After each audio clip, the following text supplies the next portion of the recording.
Olá, meu nome é Marco Baptista, sou aluno de pós-graduação, doutorado em artes visuais na linha de História e Teoria pelo programa de pós-graduação em artes visuais da Universidade do Estado de Santa Catarina, sob orientação da professora doutora Sandra Makowiecki. O nosso objeto de análise aqui nesse artigo é a pintura de Daquir Parreiras, que se encontra dentro do acervo do Museu Histórico de Santa Catarina, no Palácio Cruz de Souza. Esta pintura, a qual nós vamos nos referir, ela foi realizada pelo artista Daquir Parreiras, filho de Antônio Parreiras. A título de curiosidade ou de desconhecimento de alguém, Antônio Parreiras foi um grande artista, paisagista do final do século XIX, e Daquir Parreiras, ele segue, então, os passos do pai, tem uma fatura um tanto semelhante, mas também pinta cenas históricas, algumas cenas muito interessantes, principalmente na cultura do sul do Brasil, onde nós encaixamos, então, a personagem de Anita Garibaldi. Aqui nós vemos uma pintura de Daquir Parreira, de 1917, que conta a história, conta o momento que Anita Garibaldi foge dos imperiais durante a Revolução Farroupilha, e ela está com um filho nos braços. É uma cena muito marcante da história da vida dela.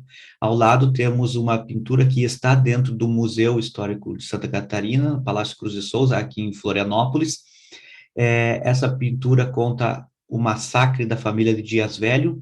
Dias Velho foi o fundador da cidade de Desterro, atual Florianópolis, e teve a sua família totalmente dizimada, morta pelos piratas que invadiram a ilha. A pintura que nós vamos olhar com mais calma trata-se desta obra, onde nós vemos a figura de Giuseppe Garibaldi e Anita. Anita, para quem não sabe da sua história, ela nasceu em 1821, portanto, agora em 2021, completou-se 200 anos do nascimento de Anita. Ela, aos 14 anos, casou-se com o sapateiro, Manuel Duarte, que logo após o casamento ele a abandonou para seguir os imperiais contra os revoltosos farroupilhas. Em 1839, a Anita, então, conhece Garibaldi, e a partir dali, então, ela torna-se uma revolucionária, ela segue o caminho de Garibaldi como um guerreiro que busca a libertação, um guerreiro republicano contra o império, tanto aqui no Brasil, e depois ela dá também continuidade a essas suas revoluções, e ao lado de Garibaldi, lá na Itália. Aqui nós encontramos uma nota muito interessante que Rodrigo Rosa viu no museu, na Biblioteca Nacional do Rio de Janeiro, onde se encontrou uma pequena nota de jornal, onde fala de uma certa amazona, né, que seria a companheira de Garibaldi. A descrição se encaixa perfeitamente na figura de Anita, mas não é dado o nome. Mas pelas características e tudo mais, conta do momento da Guerra de Curitibanos, em que nesse jornal fala-se que essa companheira de Garibaldi, que trocava tiros com os imperiais, ela teria sido morta em combate. Trata-se, então, segundo o Rodrigo Rosa, de uma fake news, porque nessa cena, a Anita, ela saiu saiu vitoriosa. Foi nesse momento, então, que ela, com o filho nos braços, ela foge dos imperiais e troca tiros com eles. Foi, então, uma cena uma cena muito conhecida, muito forte da vida dela, e mostra toda a sua bravura, a sua coragem. A Anita, por sua bravura e porque ela perpetuou essa coisa da mulher, da força do feminino, foi representada também por Rugendas como um símbolo, né, como uma alegoria da revolução. Aqui nós trazemos uma comparação com a Liberdade Guiando o Povo, de Delacroix, em que nós encontramos duas figuras femininas que estão lutando pela liberdade, lutando pelos direitos republicanos. No caso aqui à esquerda, a Anita está sozinha, empunhando a bandeira da revolucionária e sua espada, mas está caminhando acima de escombros, da destruição, ao fundo temos uma representação de uma cidade que está destruída, a mesma coisa na pintura de Delacroix, onde vemos essa figura feminina pisando sobre escombros, pessoas mortas, ao fundo também a destruição toda de uma cidade. Mas a grande diferença é que a figura de Rugendas é uma pessoa real, essa revolucionária é uma mulher que de fato existiu e que lutou, e a sua história é real, não é um ser mitológico. Na pintura de Parreiras, a Anitta é colocada um pouco diferente desse ser vitorioso, conquistador, mas ele traz justamente esse tipo de reflexão. Essa Anitta que está, digamos, numa passagem transitória, uma menina que se torna uma guerreira. Aqui nós vemos a figura da Anitta de uma forma mais calma, passiva, olhando para baixo, enquanto o Garibaldi já fardado, vestido como um soldado ao seu lado, né, colocando a mão em seu ombro, como se estivesse sugerindo uma mudança de vida, ou instigando, fazendo alguma proposta.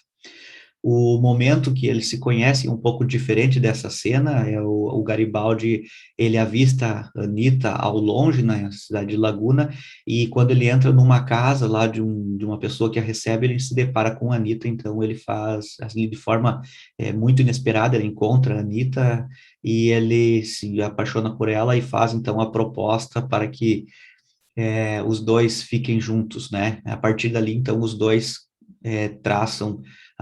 seguem o mesmo destino. A pintura tem uma composição muito interessante, embora simples, mas muito forte, muito bem equilibrada.